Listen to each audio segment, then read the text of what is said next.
Welcome to the Kennedy Center, the David M. Kennedy Center for International Studies, our Wednesday lecture series this semester. As you are probably aware, our theme has been race, myths, and realities.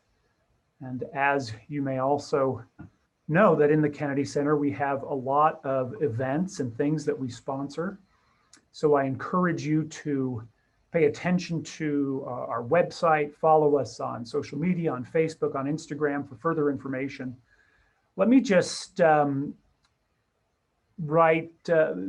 your attention to a couple of events that are happening later today, actually. This evening, we're sponsoring an evening of diplomacy.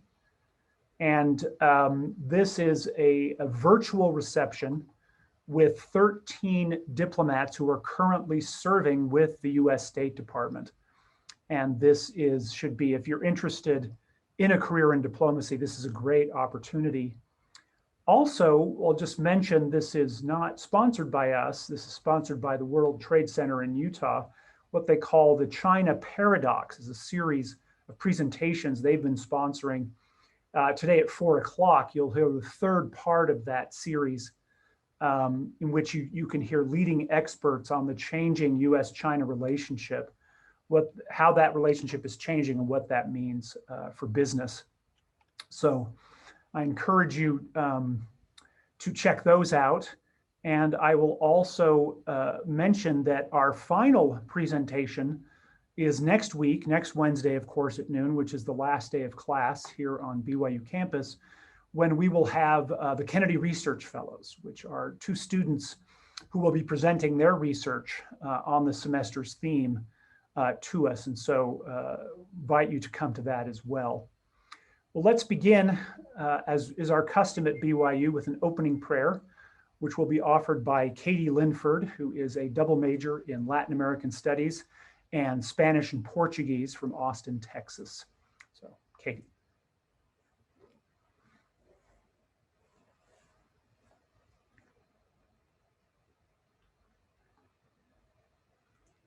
You should be unmuted. There we go. Okay. There we go. Our Father in heaven, we give thee thanks on this day that we're able to gather together and discuss these important topics. And we're grateful for each of our panelists and their willingness to take the time out of their day to come speak to us. We're grateful for the ways that we've been able to grow this semester and that we've been able to be enlightened and that we've been able to learn more about those who may not be like us, but who are also children of thee. Please bless us in our pursuit to become more Christ-like, that we'll be able to love those around us more and gain more empathy and sympathy for others and their experiences. For these things we pray for in the name of thy Son, Jesus Christ, amen. Amen. Thank you, Katie. Now, to begin, I just wanted to say a couple of words about the tradition we have in the Kennedy Center of having a book of the semester. So 2 months ago, many of you were probably in attendance then as well. We had a panel discussion consisting of our same participants, the same faculty members, that engaged with this semester's book, Ibram X. Kendi's How to Be an Anti-Racist. And for this final discussion, we thought we would reconvene these same participants to consider what we have learned over the course of the semester and what further reflections they may have about the book. So let me just describe a little bit, again, about why we have a book of the semester. It's been a longstanding practice for the Kennedy Center to sponsor a series of lectures, presentations, and events. And especially over the last several years, we have organized those events around a certain theme, a theme that is both international in scope and relevant to our current moment. So last semester, for example, our theme was Challenges to Democracy. As part of these events, we choose a book that engages with that theme, and we invite the campus community to read the book along with us as a way of fostering reflection and discussion.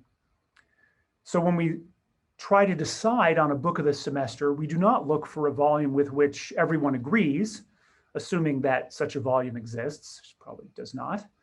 but to choose a book that will invite thought, often by providing a perspective that may be unfamiliar to many of us. Now, our book this semester has excited quite a bit of interest, mostly positive, but some negative as well, and more interest than our usual choices for book of the semester.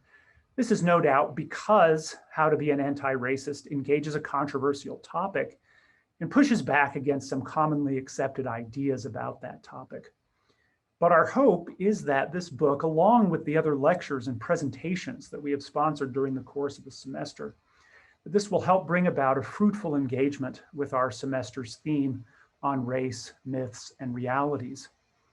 Now, what we would like to do to begin is with a video that has been assembled that shows some of the ways in which BYU students have engaged with the book. So I will share that video, following which I'll turn the time over to Leslie Hadfield, Associate Professor of History at BYU and the coordinator of our Africana Studies program. And she will then introduce and moderate the faculty panel. So here is the video, which I will do by sharing my screen here.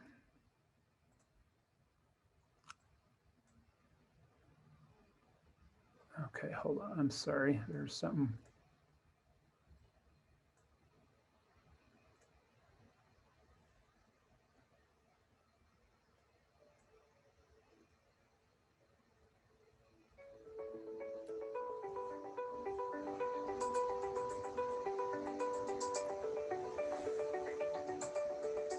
Hi, my name is Ellie Ostvig. My name is Sam Castillo. What's up, y'all?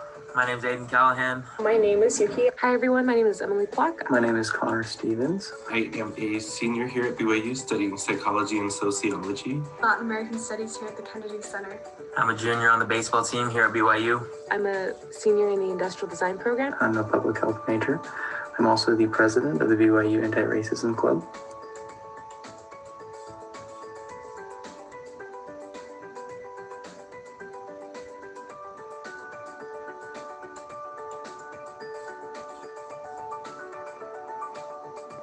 In this week's reading, chapter 5, we focus on ethnicity.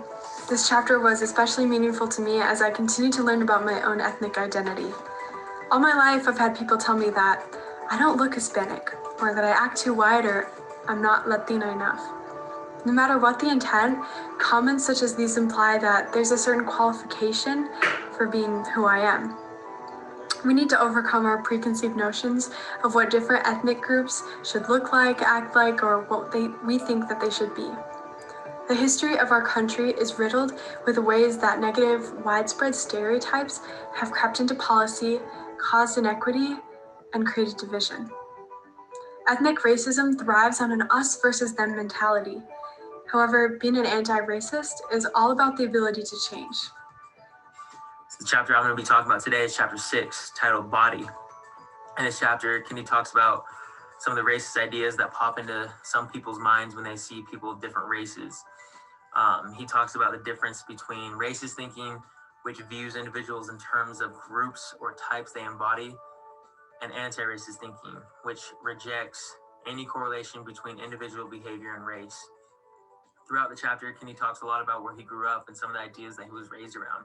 He thought violence characterized himself, his neighborhood, and really all the Black people that he was surrounded by.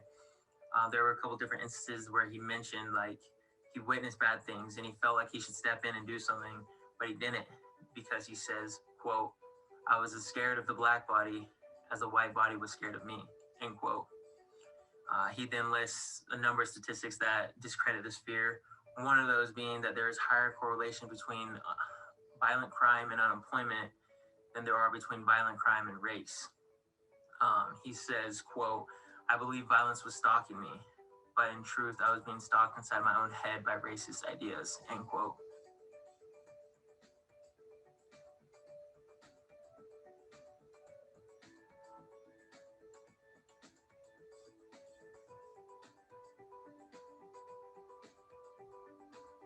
Today I will be talking about chapter 7 from How to Be an Anti-Racist. This chapter was amazing. One of the first things that I that I thought about was hearing people say, you don't speak Black, or you speak white, or things like that. And it's just very interesting to think that cultural racism is a reality. And there is this idea of hierarchy, right, or standard, where Eurocentric cultures are usually held at a higher standard, where other cultures, in this book specifically African American or African cultures, minorities are considered lower level cultures, where people should aspire to behave like Europeans, right, the Western world.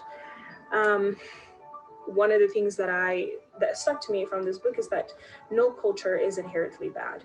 And cultures in general, they have something beautiful to offer. Of course, just like people, there are things that could be better, improved, or changed with time as we learn more. But the lens through which we look at cultures should not have this standard where one is better than the other, and I should aspire to look as or behave or speak as something that is considered to be the highest standard. Statistics will indicate that white people and Asian people tend to score higher on standardized testing than their Black or Hispanic counterparts. But is this a product of discrepancy in intelligence? Of course not. We know that there's no discrepancy in the intelligence of those different groups. But rather, this is a product of discrepancies in the quality of education being received by those groups, especially in a country whose funding for schools is often determined by property tax rather than equal distribution. I was really interested in this book, and I was assigned to read chapter 9, which is titled Color. And I think the passage that was most stood out to me was where it said, colorism, like all forms of racism, rationalized inequities with racist ideas, claiming the inequities between dark people and light people are not due to racist policy, but are based in what is wrong or right with each group of people.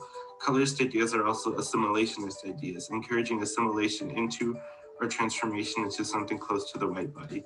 And so like tying that into like experiences that I had growing up, I come from a Mexican background, and there's a lot of like diversity within like my relative within my relative group.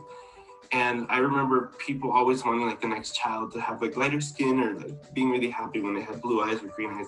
And I just like, I didn't necessarily see what was wrong with that like line of thinking.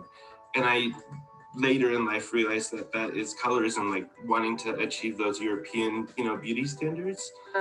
Something that I would recommend reading if you haven't gotten to this part is on page 422, when he starts talking about, I guess, a step, it's almost like a list of ways that we can start accepting the institutional racism, and like accepting that it's a part of our lives, and then actively fighting against policies and I guess laws that keep people of color, primarily Blacks, in an oppressed state.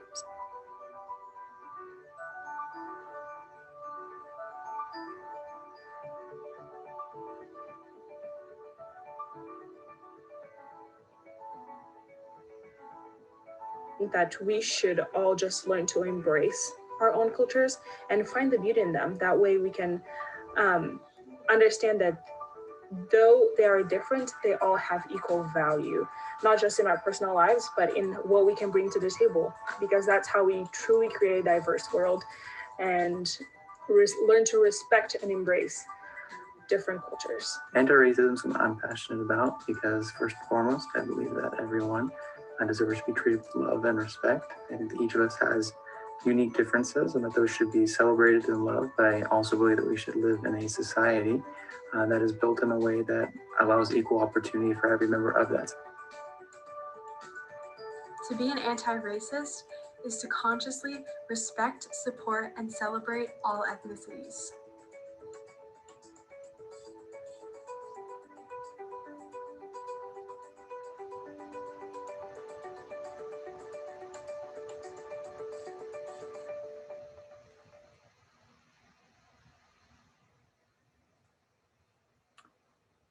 Thank you. Leslie.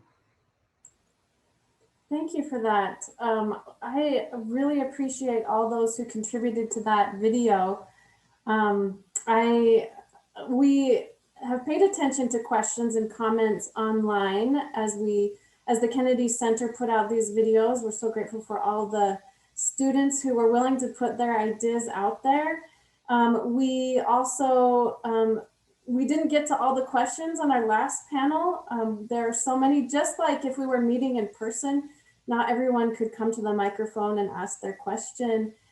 So we looked at questions that we couldn't get to during our last panel. We looked at what questions and comments there were online. We asked some of the students in the lecture series course and identified some themes and questions to address with our panelists, and that some of the things that came out of what the students also said. So we're really excited today to continue the conversation. And I think this is what we need. We need to explore these ideas that are out there in depth. And really pick them apart and figure out what we think about them. I suspect that there are people who've read the book, and I'm excited if you have, but there are probably others who haven't. And so before we start off with our first questions today, I just wanted to cover some key concepts from the book to help us, to kind of prime us for the first question and as a reminder. So I'm just going to share my screen quickly and go over a little bit about what we have here. Okay, so here's a picture of Dr. Ibram Kendi, ex-Kendi, who wrote the book, How to Be an Anti-Racist. And a lot of this came from his research that shows up in his book, Stamped from the Beginning, about the history of racist ideas in America. And we read in How to Be an Anti-Racist how he came to this idea that really we can't just do education and talk about these things, that really we need to change policy. And I'll get a little bit more into that. And so here he earned his PhD from Temple University in African American Studies with a focus on history.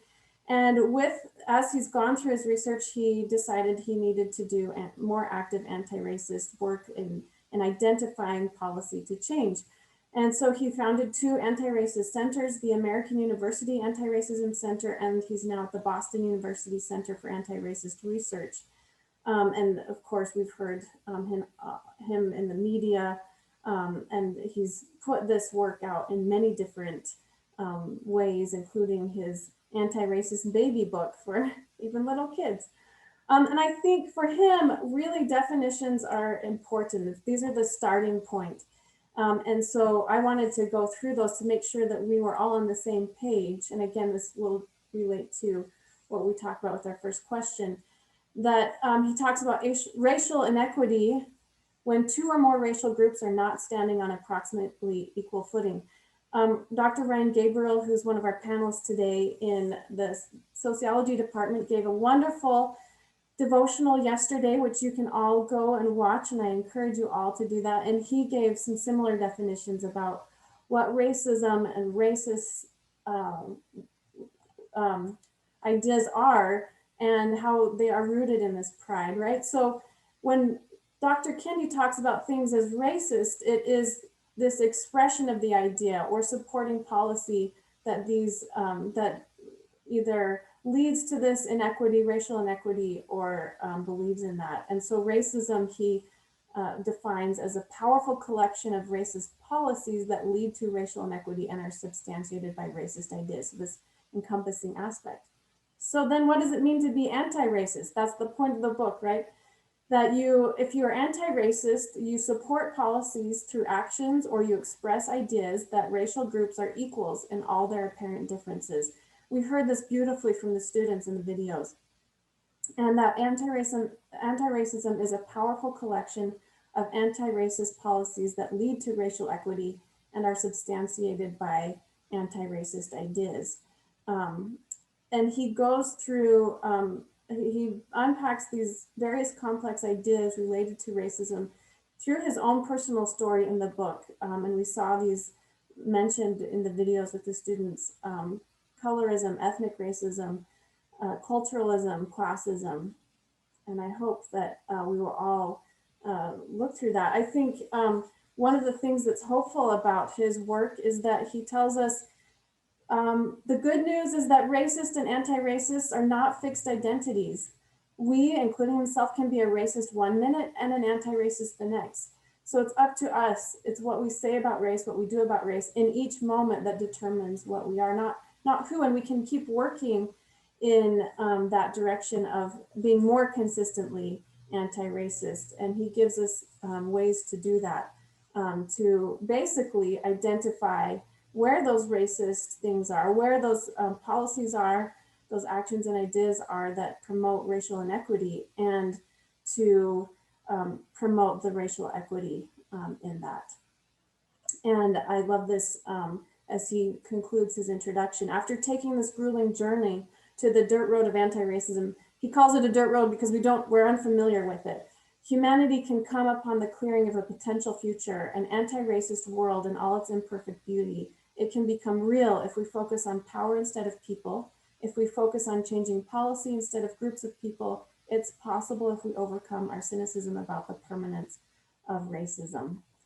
So with that, I would like to go to our first question, and I'll ask the panelists to address this question, which came out again from what our different engagements, and that is, how do you imagine an anti-racist America?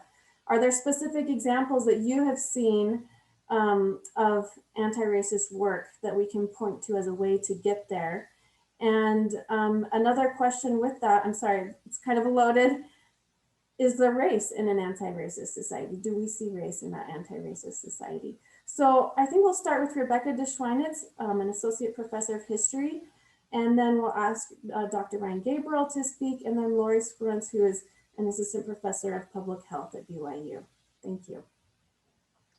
Okay, so first of all, I think it's really important to imagine, or at least to begin to imagine, an anti-racist America. And that's one where there are no racial hierarchies, there's no value gap, right, where some lives matter more than others. It's really tempting to accept the world as it is instead of as it can be. But one of the messages is that this is a possibility, right? And we need to allow ourselves the possibility of becoming different and becoming a better people, a different and a better country. And I think there are lots of things that keep us from imagining that. So lots of fears and frustration and fatigue. But America is not just a country. It's not just something to be proud of, but an ideal and something to work toward. And I think this is part of what President Oaks's message was on Sunday in this past conference, right? So Kendi really says that the key to anti-racist work is action. It's struggling for anti-racist power and policy in the spaces that we are in. Or as Elder Renlund put it again during this past conference, acting to mitigate unfairness, trying to make things right in our spheres of life. And I think a really great example of what this looks like is the work that the Committee on Race, Equity, and Belonging just produced with their report. So if you haven't, please take a look at it. But they went through and they studied the problem, right? They collected this data, the stories of students of color, faculty of color, former students, to try to understand what the problem is. And then it's from identifying those problems that have been identifying, they're trying to come up with some solutions, some new policies, right, that will specifically change what those outcomes have been in the past, right? So again, it's problem-based solutions that are seeking to undo the racial problems and racial hierarchies. And they came up with, different categories of policies, concrete things that we can do, whether it's institutional and organizational reforms, having an office, a permanent committee. There's also student belonging and equity reforms and faculty reforms. And if you look at all of the 26 recommendations, right, if we want to get to this new anti-racist BYU, these are things that can get us there. right? So think about that kind of policy-oriented approach to anti-racism.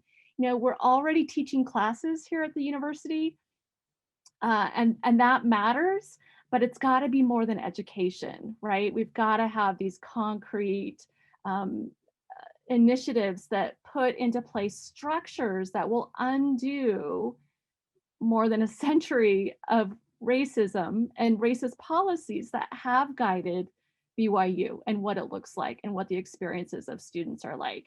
And something else I would point out about kind of how how we get there is that President Worthen didn't just up and commit the university to the work of anti-racism last summer because of the deaths of Breonna Taylor, Ahmaud Arbery, and George Floyd last summer, as horrific and tragic as those were. And he didn't do it just because of all the protests. He had already been persuaded that this work needed to be done here at BYU before last summer. And that happened because over the last, many years, I've been here since 2006, and I've seen firsthand the often behind the scenes, invisible work that's been going into creating an environment where something like this committee and its recommendations are possible, that there have been lots of committed faculty and staff and some administrators, and especially students who have gotten us to the point where this happened. And especially I want to highlight the work of our students of color on campus, who really are the ones who convinced President Worthen to care about this issue and to pay attention to this issue.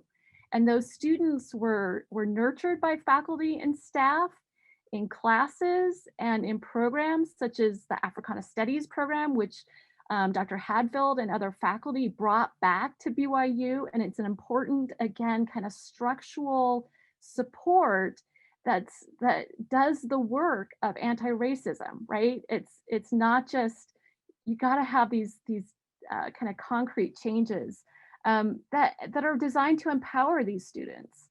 And then those students in turn have pushed faculty and staff and administrators and inspired us to really up their anti-racist game, right? So I want everybody to think about how change doesn't happen. These kind of policy initiatives don't happen all of a sudden and out of the middle of nowhere. That it takes, behind the scenes work by ordinary people who are acting to mitigate unfairness in their spheres of life, right? That this is how the work of anti-racism happens.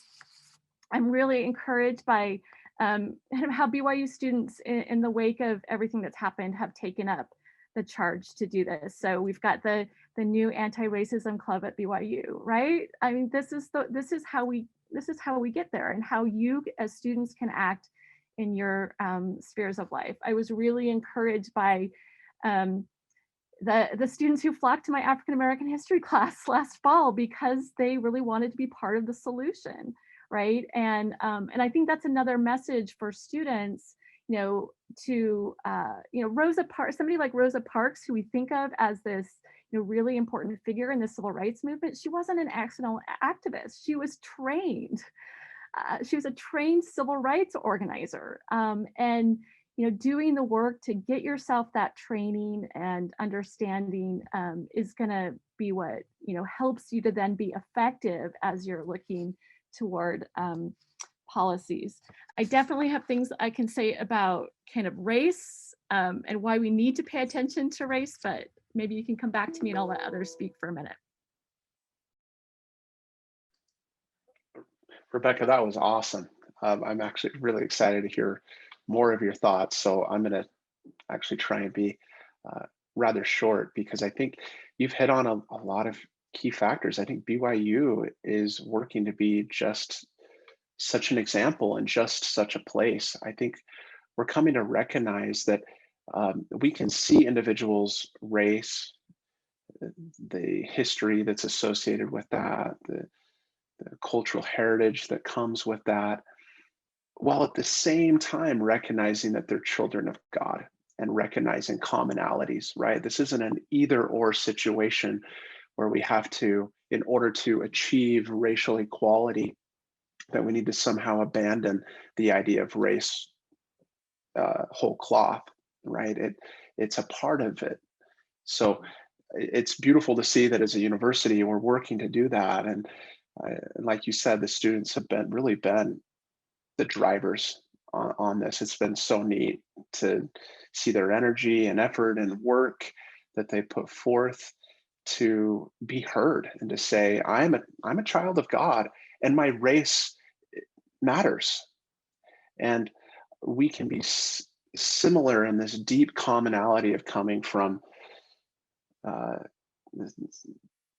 heavenly parents. But also, you know, there are some racial differences that maybe make my experience a little bit different than yours. And I deserve to be seen and heard. So just a shout out to all you wonderful students who are working to advocate for that. Outside of BYU, I would say the NAACP is a wonderful example of an organization that's pushed for an anti-racist America, specifically in policy, and even from its inception, right? It was formed as an integrated anti-racist organization. So we have W.E.B. Du Bois, luminary in the field of social sciences, just an intellectual's intellectual, I've heard him described as. We have Mary White Ovington. She was a white woman who wrote books on suffrage and devoted her entire life to the anti-racism cause when it wasn't cool to do so, right? There were really high costs to be anti-racist in 1909. Morphle Story, he's a white man. We have Ida B. Wells. We know of her and her amazing work in being, I would say, a forerunner of investigative journalism. And over time, you know, they've worked to help transform America. And we've seen that through Brown v. Board of Education and what that's done, right? The composition of BYU and how we look like today as America would be distinctly different without their efforts. Distinctly different place, which we can take for granted. Of course, like any organization, they've had their flaws and mistakes. Of course, that's true, right? But they've done much good. I think another quick example is Harlem Children's Zone, put forth by Jeffrey Canada. He does amazing work there. Started a school that basically serves the poorest of the poor communities in Harlem, and provides an educational experience for all students, right? But there's a lot of students of color there, a lot of young Black students, that is second to none. So as these students come in, it's based on just a lottery, right? If you're fortunate enough to have your name picked, you can go. You learn, along with increasing your skills with English, you learn Spanish and French from the very beginning. Students are actually paid for good grades. If you do well there, they'll take you to Disney World, right? He says he's not above bribery in order to get students to do well. And you know, every day they recite a motto, paraphrasing that, you know, that they can do great things, and that they set a really high bar and a high expectation. And these students that are coming from these incredibly poor spaces, right? High levels of residential mobility, high levels of crime, poverty, all the issues that come with that. They're thriving. They are thriving. They're attending colleges, getting scholarships. And he's taking this investment and putting it in people. And, you know, I'm so hopeful and happy to think about what those students are going to do. You know, they're going to come back to Harlem, some of them, take the social and cultural capital that they've gained and bring it back and invest into these amazing communities. So instead of committing tens of thousands of dollars to house inmates, they're focusing on actually trying to keep that from happening, right? They're making early investments that will have long-term implications for communities and families. So I think Harlem Children's Zone is great. Feel free to just type them in on Google. You can see videos, go to their website and learn all about them. So that's basically where I'll stop and give Lori the opportunity. Thanks, everybody. Awesome. Thanks for your thoughts, Ryan and Rebecca. I really appreciated Rebecca's comments about how we do need to spend time envisioning what an anti-racist America can look like. And I think it can be frustrating and discouraging because there's a lot of room to grow in this space. But I think envisioning it is how we achieve it. So for me, an anti-racist America, as Leslie mentioned in my bio, I'm a professor in public health, so I always come back to the health disparities. That's a big indicator to me of that we have not achieved an anti-racist America. And so for me, a vision of an anti-racist America looks like there's equality among life expectancy, among disease, sickness, those types of things, and that there's opportunity to improve those, certainly. And in public health, we often talk about the social determinants of health, which is a common phrase to talk about income, education, all of the things that contribute to health outcomes. So when I think about health outcomes, it's not just cancer rates, but it's, well, what contributes to all of those things? Well, access to education, access to quality jobs, access to healthy environments, housing policies, those sorts of things. So for me, anti-racist America looks at equal or equitable, I should say, opportunities for all races to have a healthy life, to have a good quality of life, to have access to education, that sort of stuff. And I think that there will always be value in recognizing race. I don't think even in an anti-racist America, we are back to the colorblind philosophy, because there's still a history attached that will never go away. And it shouldn't go away because that informs us, hopefully, about how we can make improvements in the future.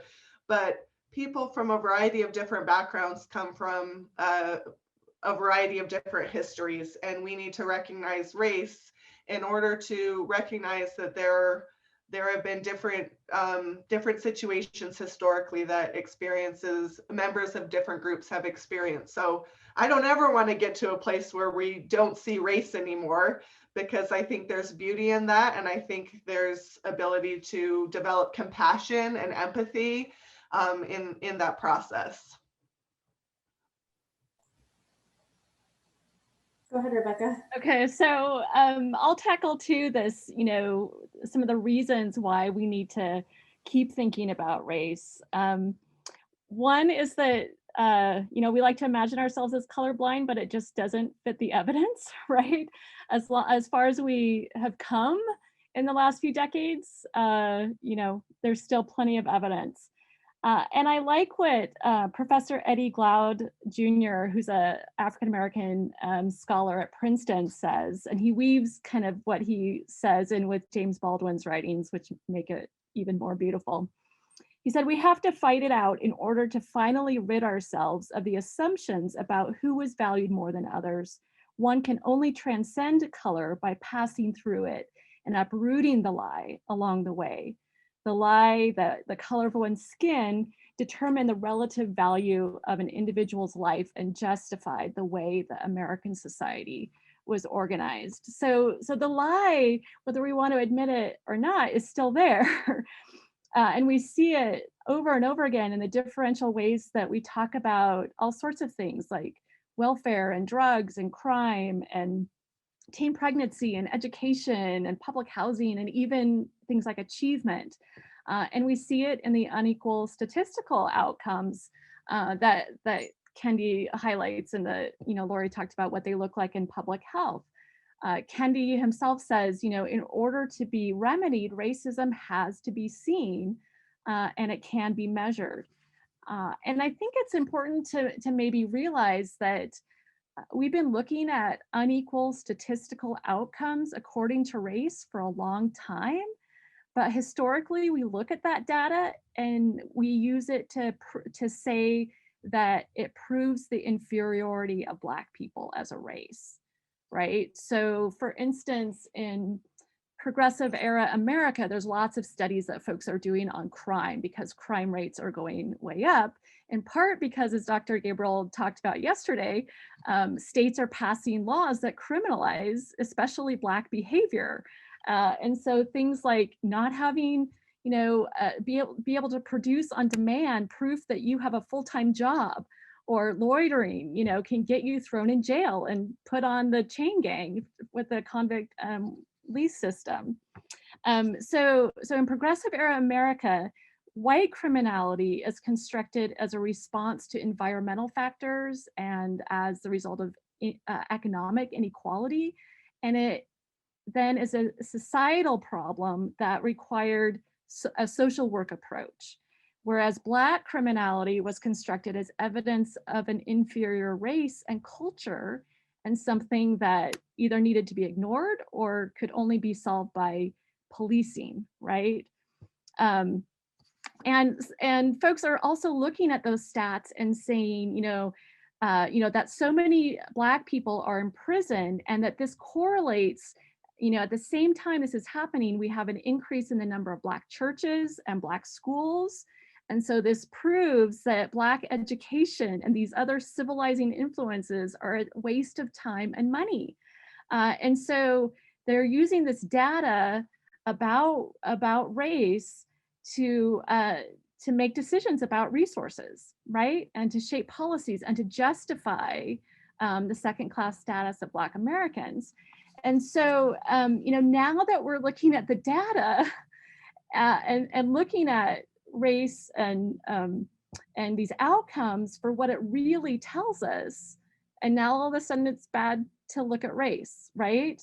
We want to go back to all those other things that we've said explain this data, rather than really confronting what this data tells us. I think another really important part of thinking about race and what's involved in unlearning racial prejudice is to consider how people of color see themselves. And there were some great examples of this in the student video, right? Folks who don't want to pay attention to race anymore tend to not like the idea of supporting Black identity, at least not when it's organized around Black pride, right? And this is something that Black leaders have long recognized is really important for racial progress, is this ability to foster a positive racial identity. So W.E.B. Du Bois talks about, how does it feel to be a problem, right? We need to stop seeing ourselves as a problem. And he uses the pages of the NAACP's Crisis magazine to really push back against this idea that Black Americans are a problem. And Carter Woodson starts something like, Negro History Week, which is our, current, has become Black History Month. And this is specifically designed so that Black youth can have an opportunity to learn and think about their positive contributions to history, and to highlight Black role models. Black power advocates from Marcus Garvey to Malcolm X, Angela Davis, and beyond, are really emphasizing the need to pay positive attention to racial identity, to find beauty in African heritage. The need to pay attention to race and to help Black Americans and white Americans to see race without the traditional racial hierarchies, I think is really important to creating an anti-racist America. And then lastly, really quickly, I'll just mention that, don't think about race approach doesn't take into account all of the work that was involved in creating a racist society that's marked by massive inequalities, that it doesn't correctly identify then the types of work that it will take to remedy the racist society that we've created. So housing segregation doesn't just happen because people feel bad about Black people, that it doesn't just happen because of personal prejudices. It was socially engineered and subsidized by the government, right? It's written into real estate kind of policies and practices, banking practices, federal, state, and local policies. And it's not going to change. And the legacies of this kind of social engineering aren't going to be remedied without concerted effort. So we have to pay a new kind of attention to race. Thank you, everyone. I mean, imagining an anti-racist society is a great project. It's complicated, so I'm sure we could talk about this the rest of the time. But there is a question, a direct question that we need to get to. I hope we'll have some time to address some other things. But if you can't, I know we'll have some people having to leave soon. So we'll see how things go. We're trying to address the concerns that we've heard again from last time, and then as discussions out there. So the next question is related to a lot of things we've already been talking about, but I think dealing with it directly will be helpful. There's been a lot of pushback on critical race theory lately, with people arguing that it is dangerously divisive or anti-American. So what is critical race theory, and how does Kendi's book relate to it? And maybe we'll start with Ryan, and then Lori, and then Rebecca. Thanks again, Rebecca. Great thoughts, really fantastic. I'm so sorry, Leslie. I just have to jump back and say one quick thing about the prior question. It's so small, I'll make it super short. I think in moving towards an anti-racist America, it's valuable to recognize that race is socially constructed, right? And that we're also largely genetically similar, no matter what we look like, right? And so at the same time, when we have that understanding, we just need to keep the colloquial understanding of race. As Rebecca kind of talked about, we have to work through that process, right? So it's not only, I think, does social science show this, but also genetics, that we really are the same. Like, we really are. And there's some beauty in that, right? Just to actually sit with that, but it doesn't mean that you're becoming colorblind, right? So I just wanted to jump in. So CRT became a big deal.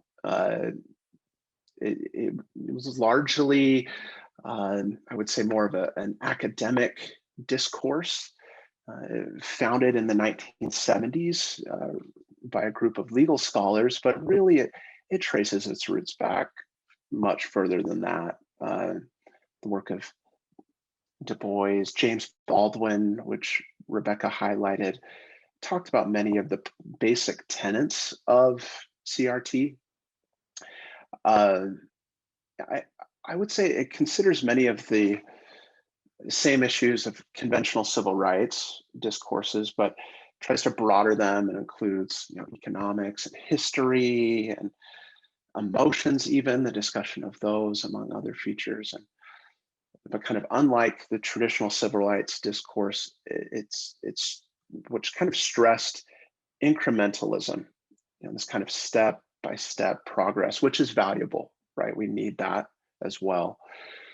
But with a critical eye, they've looked more closely at the foundation of this kind of maybe idea of liberalism, which kind of presumes that there's an existence of a meritocracy and that we're actually living in that system, right? It's based on this ideals of equal opportunity, that individual merit determines your outcomes, that it's kind of competition on this equal playing field, and that's kind of the basis for what America is.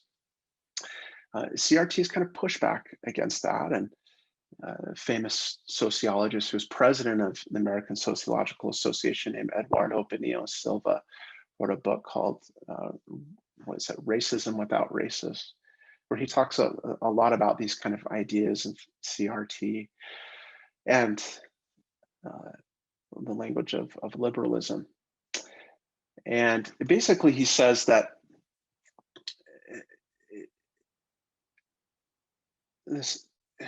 individuals that fall back on this liberalism kind of frame race-based issues as in the language of liberalism, so they can appear moral, so they can basically oppose all approaches that deal with racial inequality and actually impact policy, right? That if we actually start focusing on race, that somehow we're getting away from the liberal philosophies that have shaped our country. I'm going to quote Benia Silva here. He says, by using the tenets of the free market ideology in the abstract, they can oppose affirmative action as a violation of the norm of equal opportunity. So, CRT asserts that this frame ignores persistent and institutional inequalities, alongside having a strong kind of anti-Black and other racist notions that really prevent the tenets of liberalism from being achieved. So I would say for some in the CRT group, I would say for actually maybe most, they aren't against liberalism. Many of them embrace it and believe it, but their aim is to actually make that ideal a reality. And that's where this kind of cutting at this color blindness is so important and valid.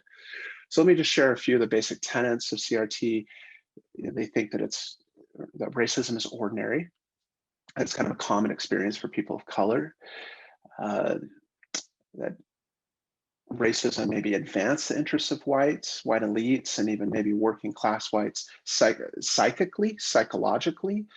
And some have argued we've seen evidence of that with the January 6th kind of uprising and kind of takeover of the Capitol, where large segments of the population have little incentive to eradicate it. It's a product of social thought and relations. There's intersectionality related to it, and that the voices of color of people of color can offer something unique about this story. I think it's also valuable to recognize that CRT is on a spectrum. There are those who certainly have way more extreme views, and those that are more kind of middle of the road. Those who push back against it oppose and say that it's some people, right? I want to be clear with my language. Some people that push back view it as a kind of a Marxist postmodern ideology, and that it's a philosophy that separates rather than unifies, which kind of gets to Leslie's question.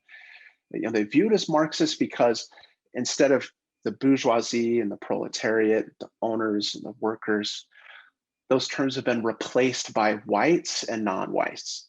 And that combines into a system of oppressor and oppressed. And some of the critiques border on the level of conspiracy. So they kind of invoke Marxism, and they give it a new term kind of called cultural Marxism, which comes from a Frankfurt school. Cultural Marxism has its own kind of academic history and traditional theoretical approach. But since the 1990s, we've seen individuals kind of take this and turn it into a global conspiracy, where the goal of cultural Marxism is to destroy Western values and traditions. So like capitalism, authority, morality, patriotism, liberalism, through specifically multiculturalism, maybe progressive politics, anti-racist movements. But scholars who kind of study these conspiratorial theories and those attached to cultural Marxism in particular, see that the argument really lacks some nuance. And in many ways, that nuance helps support the status quo around racism. And it often becomes, I would say, an ideological cudgel to use against diversity and inclusion programs to tie it to this notion of communism and Marxism. And I think there's an emotional connection with those types of ideals. But I'd like to quote Dr. Martin Luther King when he stated in his letter from Birmingham jail which many of you are aware of and have read, we know through painful experience that freedom is never voluntarily given by the oppressor. It must be demanded by the oppressed. So I think Dr. King really understood and recognized that there is a system that has oppressed individuals, and it doesn't necessarily mean that it's on the back of Marxist ideology. Certainly some have tied it to that, but the concept of oppression is not owned by Marx. Marx doesn't own the idea of oppression. And so I think trying to tie it to Marx itself is a little disingenuous. I think it's also important, this is kind of the last thing I'll say, to recognize that individuals on both sides of the debate on how to address racial inequality can be quick to cite the most extreme views of their opponents and kind of characterize those as representing the whole, which it isn't true. You know, when that strategy is being employed, it can keep us from learning and listening and finding commonalities, right? So as students, I would encourage you to recognize that when you read critiques of critical race theory, to see how those individuals are framing it, and then to compare it with how individuals who write about critical race theory actually talk about it themselves. And do you find a disjoint between those two, right? Yeah, so that's kind of my takeaway. Thanks, everybody. I'll give the mic to Lori. I'm going to jump in here just quickly because we're running up on 1 o'clock. So if you need to leave, we understand. Feel free to do that. We are recording so that you can come back and watch the end later. And we will have some time to go about 15 minutes past 1 o'clock. We are not getting to all the questions once again. But we are, I think, hitting on some important things. So please stick around if you can for another 15 minutes. And if you can't, you can come back and watch it later. Okay, Lori, we'd love to hear from you. Yeah, I'll be pretty quick on this one. I think Ryan did an excellent job describing, for those unfamiliar, on what critical race theory is. I wanted to focus my thoughts on your part of the question that you asked, at least in the email. People argue that it's either divisive or anti-American. And my response to that is, for whom? Whom is it? For who is it anti-American, or for whom is it divisive? And I think that from my perspective, the group, white people, it might be divisive or anti-American for, or perceived as that way. Because I think there's a power threat that comes with that for some reason, individuals within this group or the group themselves think that they're losing power or opportunities by providing equity among groups. And that can feel threatening. It has felt threatening throughout centuries. But I think that's the point of the question that I'd like to just again focus on, is thinking about, well, who does this feel divisive for, and why? Why does it feel that way? And is that rooted in systems, policies that individuals have maybe inequitably benefited from that were because of privilege? So that's my response to that particular question, is thinking about who is it divisive for and why, and who is it anti-American for and why. And I'll add to that you know, CRT can sound anti-American to folks who have a really romanticized and narrow view of American history, right? So I'm an American historian, so I know what American history looks like, and it can be especially hard to confront because our national identity is always tied up with our personal identity, and in the Latter-day Saint case, with our religious identity, right? So to see America and all that it has been and is, you know, not the fantasy of American life that we middle-class white folks want to believe in, can be really hard and can be challenging. No, it can be uncomfortable. And I love, again, kind of, I always go back to James Baldwin, and he compared the real America to the face of Ray Charles, and the image that white folks often have of America to Doris Day.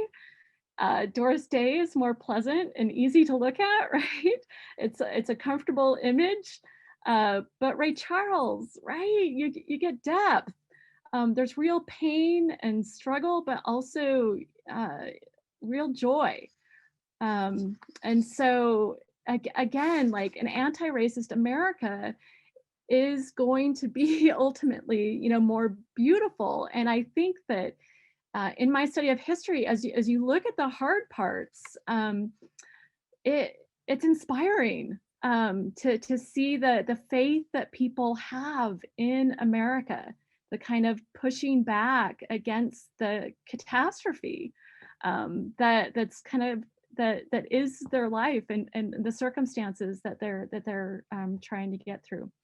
Something that's a little bit different that Kendi kind of adds to CRT. I mean, I think he's doing a number of things here, but one is, CRT talks about race as a social construct, and he goes further than some theorists and calls race not a social construct, but a power construct, which I think is really useful to think about. Dr. Eddie Glaude, who I mentioned before at Princeton, says something similar. He says, color is not a human or personal reality, but it certainly is a political reality. So that's a similar kind of idea that I think can be really useful to think about race not just as a social construct, but as a power construct, and it's going to shape the way that we try to approach it. And then lastly, I just want to highlight a point that Dr. Gabriel made about kind of the epistemology of critical race theory that really is centered on the experiences of people of color with racism, and that perspective is different from whites, and that in order to kind of come to racial truth, to see and understand racism, that perspective is really necessary. And this is an idea that came out in an essay that Brother Darius Gray, if you don't know who he is, please find out more about him. But he wrote a blog, an essay that appeared both on the church's blog as well as in the Ensign in 2018 called "Healing the Wounds of Racism." And he talks about how in order to do that as an LDS church community, and I think this is true kind of larger society, it includes acknowledging racism, recognizing it in ourselves, learning the new approach, right? This is all CRT. And then the last point he makes that I think is so important is listening to those who are and have been most affected by racial bigotry. So. Thank you for that, Rebecca. Ryan, would you like to add something? Yeah, I'll jump in. Let's see, Leslie suggested that I maybe clarify a little bit more by what I mean by liberalism and how it's used in this case. So liberalism is specifically a philosophy, talking about kind of those on the political left. We're talking about a kind of a liberalism is this idea of a meritocracy, that we have a meritocratic system that's based on ideals of equal opportunity and individual merit and competition. And so that's kind of the basic definition of it, and feel free to read more in your own personal time on the topic. But again, it can, I think this is a really subtle way that pride can reach in and kind of grab the hearts and minds of individuals when their resistance towards policies that actually improve the lives of individuals, and those policies are maybe, catch more racial and ethnic minorities than whites, that they can push against that because it goes against a moral ideal, right? However, that moral ideal and the way that they're attaching to it is actually about maintaining a status quo position. And in part, I think some of this is just driven by a lack of historical understanding. Just simply not spending enough time in the books and reading and studying about the histories of people of color in the United States. Like Rebecca said, it really is like Ray Charles and his face, but it's beautiful, right? And if we engage with that history and do so honestly, we can see all these opportunities for empathy and love and compassion. And if we try to keep this kind of rose-colored view of the past, what does that do? It keeps us from being able to connect with the true pain, the true success of our brothers and sisters in the past that influence us today. It's stripping individuals of the opportunity to have joy. So it doesn't mean that we can't have these ideals of a meritocracy and equal opportunity. That's what we're striving for, right? But first, there has to be a distinct acceptance that what people of color are talking about and the challenges that they're facing are real. And if you don't agree that they're real, or if you agree that they're somehow lesser or not as extreme, that it's going to be difficult to find common ground after that point, right? We have to kind of get a common understanding of what reality looks like. And granted, reality sometimes is, we can view it objectively, but it's also, there's some subjectivity to that. But we have to have some sort of common understanding about the scope of racism and how it manifests, right? I have a colleague who's doing some amazing work, really neat, really, really cool. She's looking at, and she's published on this, how housing appraisers appraise homes in different types of neighborhoods. And she's found that neighborhoods that are the same, similar neighborhoods, right? Homes of similar socioeconomic status, amenities are basically the same. Those that are predominantly Black are appraised at lower rates than those neighborhoods that are predominantly white, even though the neighborhoods are the same, right? That has nothing to do with like individuals in the neighborhood, right? That's happening solely because of the race of the people, right? And if we can't get to a common acceptance around those types of things occurring, it's hard to build common ground. It really is. So if you're resistant to what I'm saying, and that's okay, I hope that resistance leads you to study, and to study peer-reviewed research in the highest quality journals instead of going to a blog or going to a news group that you already agree with, right? I encourage you to read the work of individuals who've devoted their entire lives to this study, and to do so on both sides, conservative and liberal, and to come to your own decision, right? An informed decision, not one that's given to you by your parents, by your community, but one that you've invested in, and thus you can have true faith and confidence in. It's like finding your own testimony, right? At some point, if you want a true testimony, you've got to put the work in. If you want a true testimony, you have to put the work in. So I think I've spoken enough, but yeah, thank you. Thank you, Ryan. And what all of you have said reminds me of in the scriptures where it says, woe to those who say all is well in Zion. And why is that? Because we don't do better. We don't repent. We don't care about each other and build Zion if we think everything's fine and we're not looking at ways to be better, because we know we're all imperfect. And it just also reminds me of Kimberly Crenshaw, who is a founding scholar of intersectionality, describing, I caught her on the radio describing how critical race theory is just a tool to try to understand what's happening so that we can do better. And she said, you know, with the asbestos, if we think about that problem, we realize now that asbestos is toxic.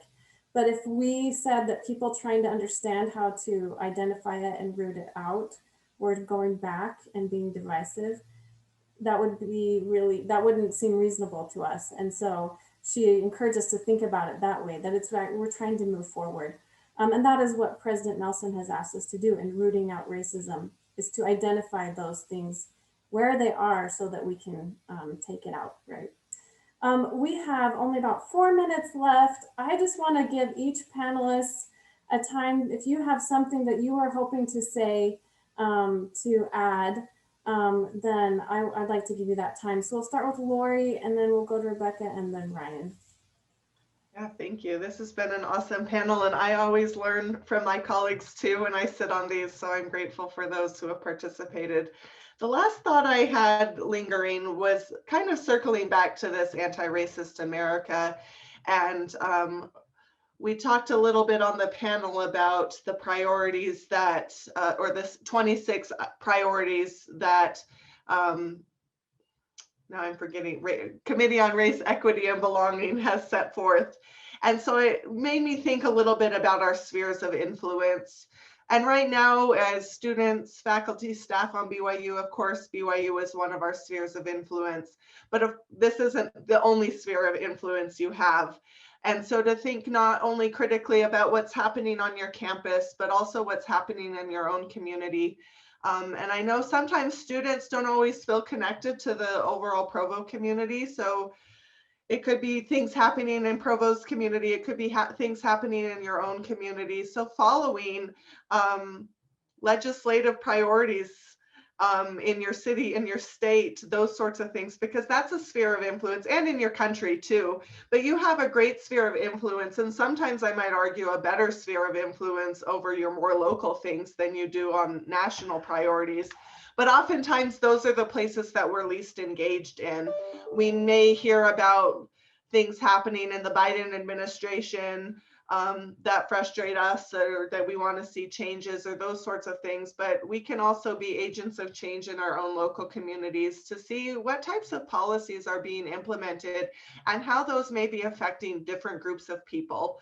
And to think critically about that, knowing that you may benefit from certain policies, but others may not, and to just be critically thinking about those things in your sphere of influence, being in touch with your city councilors, with your state legislators. Sorry, my email's going crazy, so you're hearing lots of email updates, but thinking about those spheres of influence and being an anti-racist in those places as well.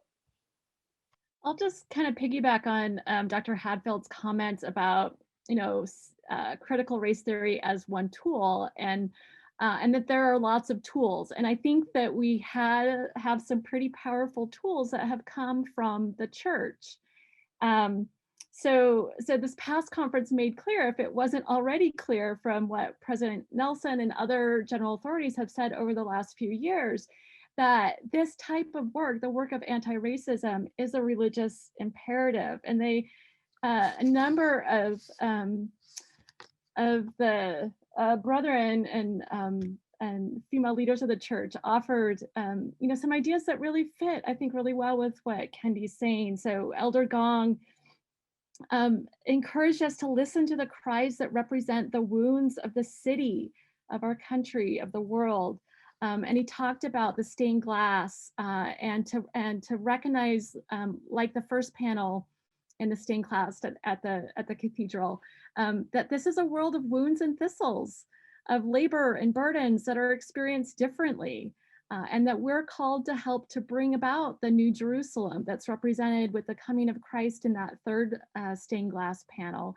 And that entails putting those we meet along the road, like the Good Samaritan, those who are different from us, who experience most acutely the unfairness of mortal existence, on our own donkeys and carrying them along to the inn, and making sure that we're doing everything that we can to see that their wounds are healed and put right.